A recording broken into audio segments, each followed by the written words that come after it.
যেহেতু উমরা করতে গিয়েছে, উমরা করা শেষ হলে যদি এসে আপনাকে মধুর কণ্ঠ আমার তো মনে হচ্ছে না উনি ওমরার নিয়তে গেছেন, আমার মনে হয়েছে কিন্তু উনি বছরের শুরুতে লায়লা খালাম্মা সাদা পোশাক পরে আদালত প্রাঙ্গণে হাজিরা দিতে চলে এসেছেন। সেখানে ইন্টারভিউতে বলতেছেন যে মামুন যে হজ করতে গেছেন, উমরা হজ করতে গেছেন, সেটা নাকি হজ করার নিয়তে জানে, সেটা এর জন্য গেছেন যে যেন তার হাজিরা দিতে না হয়। হাজিরার ডেট জানতেন, জানা সত্ত্বেও সে হজ করতে চলে গেছেন।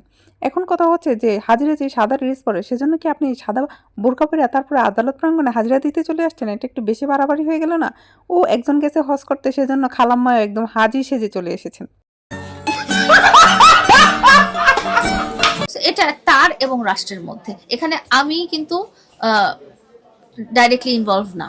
আমার প্রতিটা মামলায় কিন্তু রাষ্ট্রীয় মামলা, স্টেট ভার্সেস মামলা। এখানে রাষ্ট্র বনাম মামলা। আমি বিশ্বাস করি না, আমি বিশ্বাস করি না।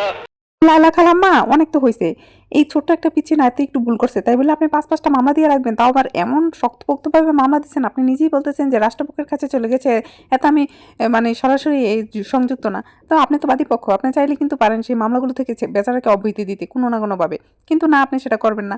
আর মামুন না, তুই যেহেতু হজ করতে গেছিস, একটু ভালো মতো দোয়া দুরুস করে আসিস, আল্লাহর কাছে একটু দোয়া করে আসিস যাতে এই মামলা থেকে তুই অব্যাহতি পাস এবং এই মহিলার থেকে তুই মুক্তি পাস।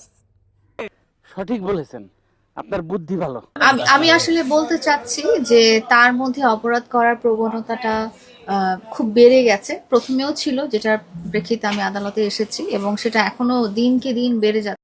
হ্যাঁ লায়লা আন্টি, আর নাটক করতে হবে, আমরা সবই বুঝি।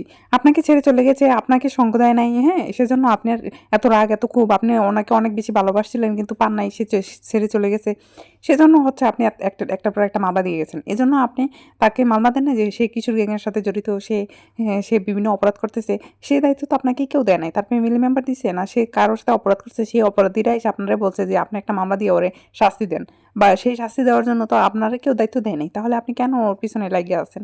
এই জন্য লাগিয়ে আছেন যে ও আপনাকে ছেড়ে চলে গেছে।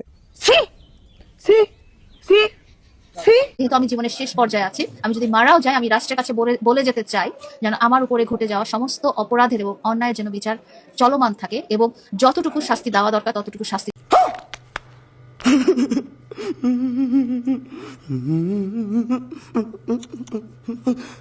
চিন্তা করেন লাল আন্টি কি পরিমাণে ডেসপারেট হইলে সেই মৃত্যুর পরেও যাতে এই মামলাগুলো চলমান থাকে সেই কথা বলে যেতে পারে। আরে শুরুতে তো এই মহিলার দেখে আমি ভাবছিলাম যে ওই যে ছোটোবেলায় একটা সিডি ক্যাসেট ছিল, যেখানে কবরের আজাব নামের একটা ক্যাসেট ছিল, সেখানে হাসান নামের একটা ছেলে ছিল, এভাবে সাদা পোশাক পরে আসছিল। আমি তো ওই ছেলেটারে ভাবছিলাম, দেখে তো পুরো রীতিমতো ভয়ই পেয়ে গেছিলাম। ও মাই গড, আপনারা ভয় পেয়েন না।